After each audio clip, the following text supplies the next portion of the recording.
Welcome back, everyone. This is The Nerdy Truth, and I'm your host, Dr. JJ Walcott. As always, we are focused on harnessing citizen innovation to help us solve our biggest issues in this country. And right now, of course, we're focused mostly on the coronavirus and how it is that we're going to adjust to the new normal.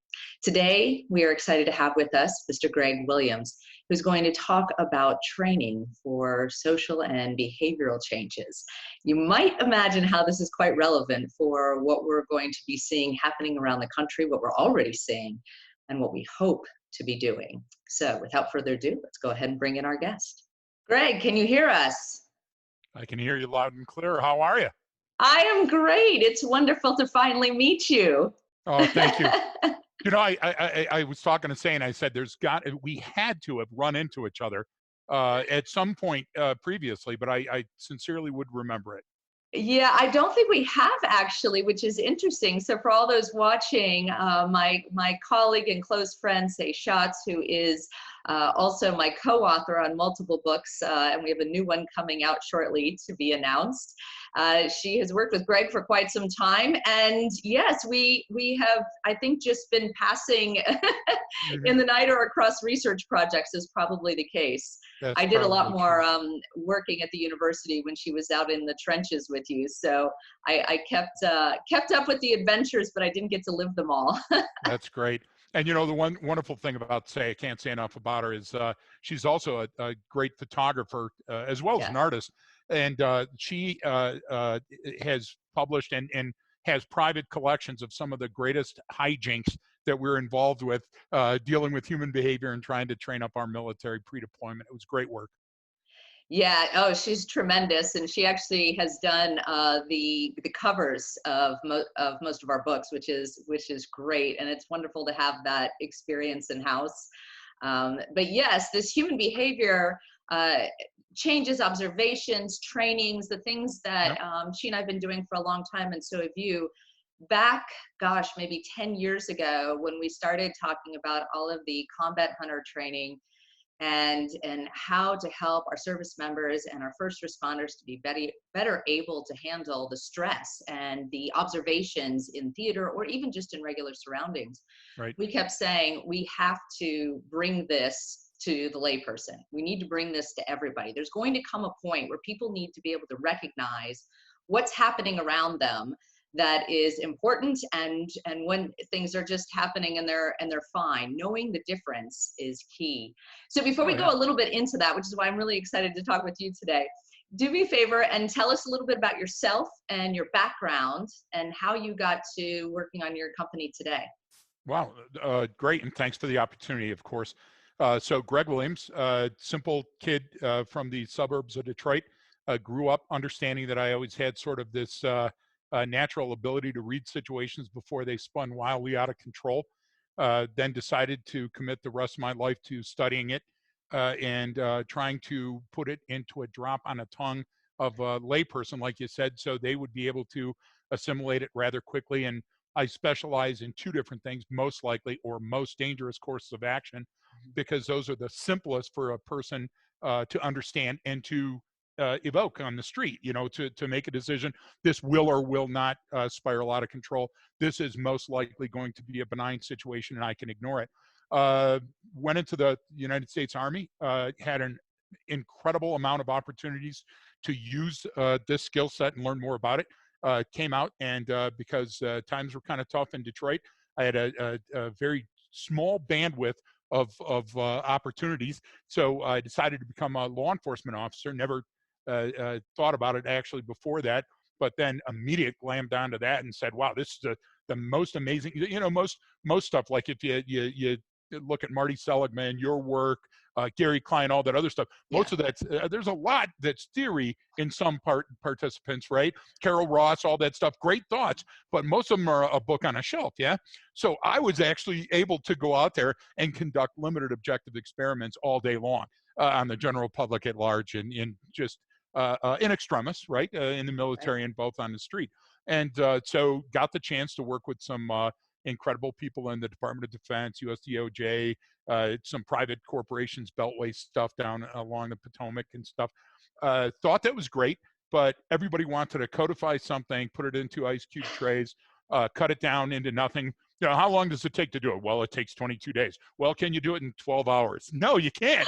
And so I got tired of that. Academia is an incredible place.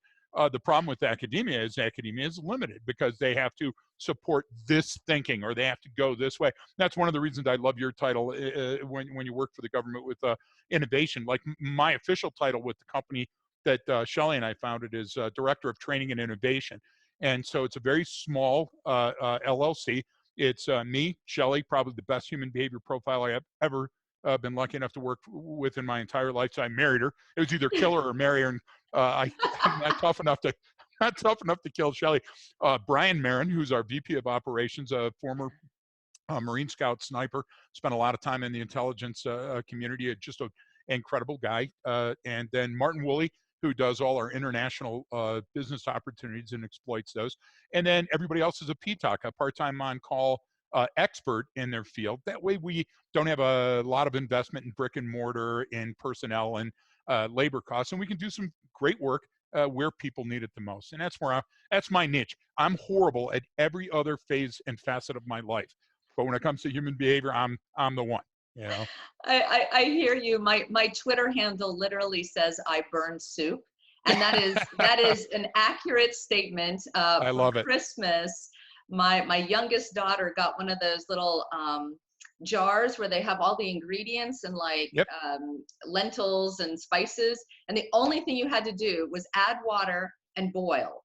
Yep. I managed to burn the entire thing. So yeah, every other facet, I often joke, if you need a totally large scale design, I'm your girl. If you need to eat, grab the next guy. Exactly. Absolutely. We all have that. Well, so what I'm curious about, because you have observed all these large scale exercises and then helped people to understand how to navigate through them, right? One of the things that we talk about when we think about theater today is that folks are having to operate in an urban setting where a child could be as much as a threat as could be a pregnant woman. Normally, we look for the bad guy. We look for something that looks out of place, something that looks threatening.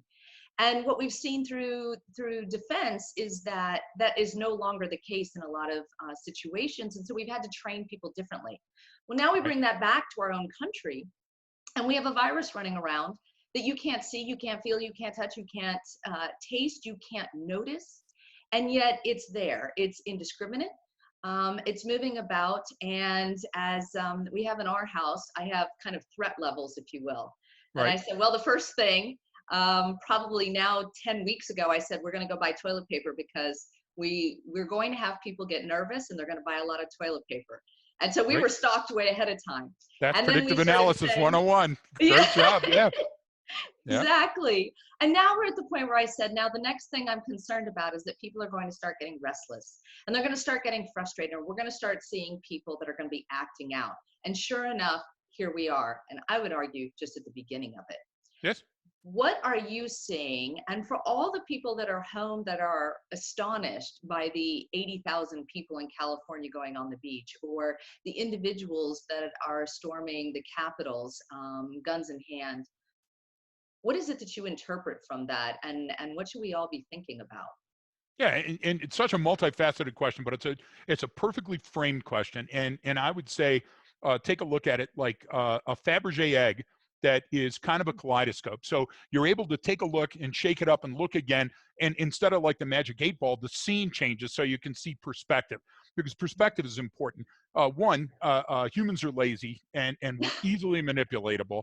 And even though we were built in with hardwiring for survival, we've largely de-evolved and accelerated well past the point because the more we say, I want a number 3 supersized in a clown's mouth, the dumber we get. But what has happened is it's happened so gradually that we missed it. And so you have a situation of, for example, confirmation bias. I'm certainly the person that decides best what happens in Greg's world, and I can be the arbiter of facts, even though that's a ridiculous standard, right? So we have this going where we think we know what's best for us, and we're continuing to make poor choices, even though we understand what's going to happen. We continue to drink and drive, even though we know it's going to have a negative outcome. We continue to smoke or overeat or indulge in things that are going to give us heart disease, which is the number one killer of humans, even though we know that they're bad for us. So here we have that. Then the second thing is that what we've done is we've dumbed down journalism and politics to the point that a willful misrepresentation of the truth is now okay. We understand that advertising 100 years ago, they used to do it all the time, and there was a thing called yellow journalism. But what we said is, well, we're smarter than that. We've grown past that. And then look at the movies of the 70s. Every movie was about a journalist doing a good thing. We weren't going to allow this to happen in our country. And now it doesn't matter. Anybody that's got a flipping cell phone's a journalist, and their opinion is equally weighted with the POTUS and the SCOTUS and everybody else. So that's the second factor, right? That's an unrealistic standard. And along comes COVID, the disease that we've been waiting for forever.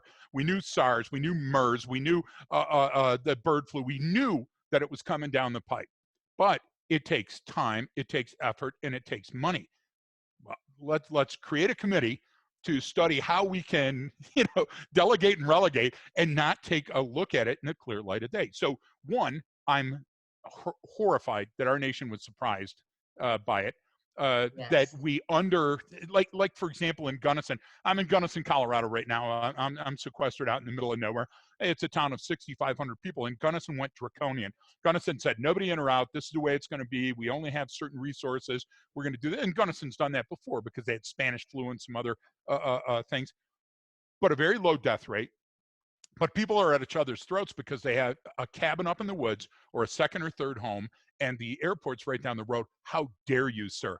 You're infringing on my constitutional rights. One, read your Constitution. The 14th and 5th Amendment clearly talk about this specific thing, and it's a limited intrusion, and it's allowed, and SCOTUS will allow it. But so we spiral off. We don't look directly at the problem in the clear light of day and say, how can we mastermind this? And your point is so well taken. I was in Iraq, and I saw horrific situations that I never, war is terrible. And so you talk about, hey, we have to be able to de-escalate, and we're in an environment where everybody dresses alike, and a pregnant female, like you said, is detonating. A guy in a wheelchair is detonating. And the problem is with your psyche, and you know this, you're an expert at this as well, is that when you go into that environment, then come back, the Marines and our soldiers and our SEALs were taking a dwell back here, well-earned rest, and then they were shipping back many times to that same zone. And now that zone was less kinetic or non-kinetic. But what happens is our emotional input is way up here now. So we're ready to put that front sight post on anybody thinking that they're an enemy. So that's what's going to happen to go all the way around the house to answer your question. That's what's going to happen in the States is anytime we have a lower intellect level, we have a high emotional investment, the violence will peak well before it ebbs. And that's when you're going to get rage, like the other day that the guy that ran down the kids rang the doorbell and fled in a car, and he rammed the car and people died. You've had 2 shootings at Walmart just in the last couple of days for ridiculous things. What happens is people take a look at this, they take it personally, which you can't. It's a flippin' virus. They look for guidance, and our leadership is largely spending too much time at each other's throats, and our news media is exploiting the ridiculous. So now we live on social media, we thrive on it, and the thing that we need to be the balance isn't available. So humans left to their own device are going to do silly, stupid, scary things. And it's sad, but we can fix it. How can we fix it? I had the pleasure of having a meeting with General Mattis a couple weeks ago, and we were Great talking man. about all of this. And this was actually just before lockdown. And kind of the punchline was that we're really hurting in the area of leadership, whether that's Yes. religious leadership or political leadership or academic leadership. Even in all areas, we seem to be going at each other versus trying to build consensus. and helping people who maybe aren't working in one field or another to have some clear guidelines Yes, to ma'am. assist them in making decisions going forward. So what I imagine is going to happen is exactly as you said, that everyone is going to be a threat, and the high emotions, which are already in our nation very high right now. We are a very split nation. Yes. Now this is just pushing us over that threshold to a point where, for those of us not scientists in this area, the punchline is the brain just doesn't work as well anymore, right?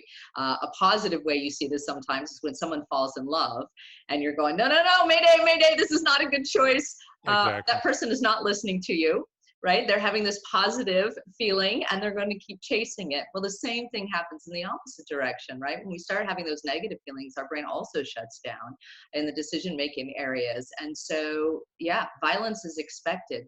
So if I'm a mama and I've got kids running around, I've got decisions to make for college, I've got decisions to make for little kids, to go back to work or not go back to work. How does someone navigate this, recognizing that it's not going to be just the virus safety, it's going to be food safety and security, and it's also going to be physical safety that they're going to be watching for? What would be maybe 3 things that someone could be thinking about now and then be looking for in the future, as to trigger get out of this space? No, and again, such an incredible question. You have the knack of having pure clarity in your questions, but they can spiral out, and I'm that guy. I'm the spiral guy. So first of all, shout out back to Chaos Actual. General Mattis was my boss, obviously, at the Special Operations Training Group back in the day. It was a pleasure to work for him. What a incredible thinker. His chief of staff, Clark Lethine, that whole group, they were the reason Combat Hunter was given to all pre-deployment troops. So thanks that we Yes. do have leaders out there like that. Yes. Second, to your point on falling in love, folks, everything starts with the chemicals. So you have the electrochemical neurotransmitters of the brain that run humans. So with falling in love, you got oxytocin. With threat behavior, to simplify it, with the epinephrines, you've got cortisol and dopamine, for example, to ride the wave. So use them. My admonishment to people that are listening, and folks, if you need more, shameless plug, arcadiacognerati.com. There's more information on that site. But the idea for you is training changes behaviors. So if you want to become more resilient, you have to become more resilient by saying, these are the 2 or 3 things that I'm going to do to modify my behavior a little bit at a time over time. Because if you say, well, listen, I want to modify all of my behavior, that should take around 400 million years. So you're probably not going to get to that right away. But if you say that I want to take small steps, like, for example, you have Mental Health Awareness Month, green, everybody wear green. You have Friday, wear red, remember everyone deployed. Those are good trigger things that any parent can teach their kids. This color represents this. That means you should be in this mindset. That's healthy. We work on our physical health, but then when we say the words together, mental health, everybody spins out and says, oh, wait a minute, mental health, you have a problem. Oh, there's suicide, and suicide, the number 1 killer of cops, number 1 killer of soldiers. Yes. It's going to surpass everything, and we're ill prepared for that. So I would put COVID in that same box. COVID's never going to go away. It's a virus. So it's going to ebb, right? And we're going to have spikes because it is a pandemic. But I would say that we've got to take a look at what's plaguing us. And I'm exactly thinking that it's the leadership, but I think the answer is one thing. I think what happens is the human on the other end has had a decade or more of not listening to leadership, because every single time somebody aired their opinion, and remember, we're in a society where open public exchange of ideas is supposed to be wonderful. And every time somebody comes on and says something, you have the news media, boom, immediately spinning it out of control. And then Hollywood takes a chance and this person takes a shot. So beat up that a great book title would be, Who the Heck Wants to Be President? If you know what I'm trying to say, right? Because what happens is, even if you're a hugely intellectual person, which I'm not, I'm a street guy, but I get it, right? So I think I get it. I hope I get it. But if your aperture is looking through a straw and all you believe is your own horse shite, pardon the language, then what's happening is your confirmation bias is going to take over and you're never going to see the writing on the wall. So, Right. folks at home, 1, you're largely responsible for your own safety and security. Therefore, become educated on the facts before you make a decision. Two, your mental health is as important as your physical health. Decompressing in these times is just as important as worrying about heart disease, because things like lack of sleep can kill you. Stress can kill you. So Yeah. take care of that. And third, the old song, teach your children well. Because if you don't, and Crosby, Stills, and Nash, I just aged myself, sorry. You're a kid, you wouldn't know that song. But the idea is that if you don't change that, then what's going to happen is it's going to be a change that's going to be tumultuous. It's going to be apocalyptic, and it's going to be something that you don't want to see. It's going to be an armed home invasion. My whole life has been spent de-escalating situations to the lowest common denominator, and communication and transparency is the key. So talk to your kids. Don't be afraid of society. Get together and have healthy, open exchange of ideas, because you're hurting everyone when you decide to say, I'm going to march on whatever, and you're going to listen to me because I have a gun or I have a bat or I have. It's no way to solve problems. Historically, how did that work out, folks? Do your homework. It's a crappy plan. Thank you so much. I completely agree. I think the punchline in all of this is aim to de-escalate.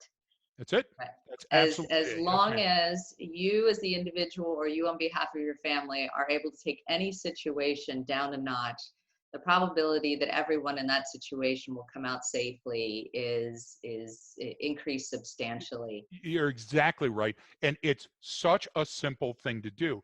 Once you escalate to rage, rage has to run its course. Yeah. But anger, okay, disappointment, those are emotions we can deal with. We deal with them all the time. We're really good at them, although we don't phrase it that way. But once we let it spin out of control, those spirals, they're going to create stress fractures. And those stress fractures, we might not be able to get those back. We can't unring some of the bells of hate and distrust and mistrust that we fomented just these past few months and few years.